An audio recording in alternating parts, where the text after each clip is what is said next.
నువ్వు ఎన్ని లొట్టపీసు కేసులు పెట్టినా తెలంగాణలో నీకు భయపడేది లేదు అంటూ నేను దేశాలు తిరిగినోన్ని కాబట్టి అభివృద్ధి ఎట్లా చేయాలని అనుకుంటున్నా. నువ్వు జైలు తిరిగినోనివి కాబట్టి అందరినీ జైల్లో పెట్టాలని అనుకుంటున్నావు. నీ పేరే ఎవరిని గుర్తుండదు, ఇక నీకెవరు భయపడతారు అని ఆరోపించారు. సరే, కేసు లేదు పీసు లేదు. నిజంగా చెప్పాలంటే మొన్న చెప్పినా మళ్ళీ చెప్తున్నా, ఇది ఒక లొట్ట పీసు కేసు మాత్రమే. ఇలా ఏమీ లేదు. వీడికెళ్ళి పైసా పోయింది, ఆడ పైసా ఉన్నది. ఇక అవినీతి ఎక్కడ జరిగిందిరా అంటే వాళ్ళు ఒక్కొక్కరు నీళ్లు మింగుతున్నారు.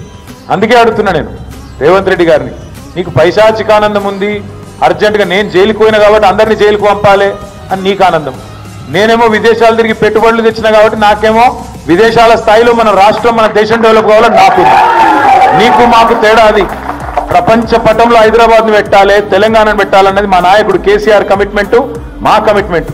మేము నీలాగా 50 లక్షల రూపాయలతో దొరికిన దొంగలం కాదు, నీలాగా లుచ్చా పనులు చేసిన వాళ్ళం కాదు. నీకు భయపడేటోడు ఎవడు బీఆర్ఎస్ పార్టీలో తెలంగాణలో లేడు. మీరు చూస్తుండ్రు, నేను చెప్పుడు కాదు, మీరు చూస్తుండ్రు. రాష్ట్రంలో ఎవడు కూడా రేవంత్ రెడ్డిని ముఖ్యమంత్రి కింద చూస్తలేడు. మీరు ఇక అంటే మళ్ళీ ఇంకొని కేసు పెడతాడు, వాన్ లోపలెత్తాడు.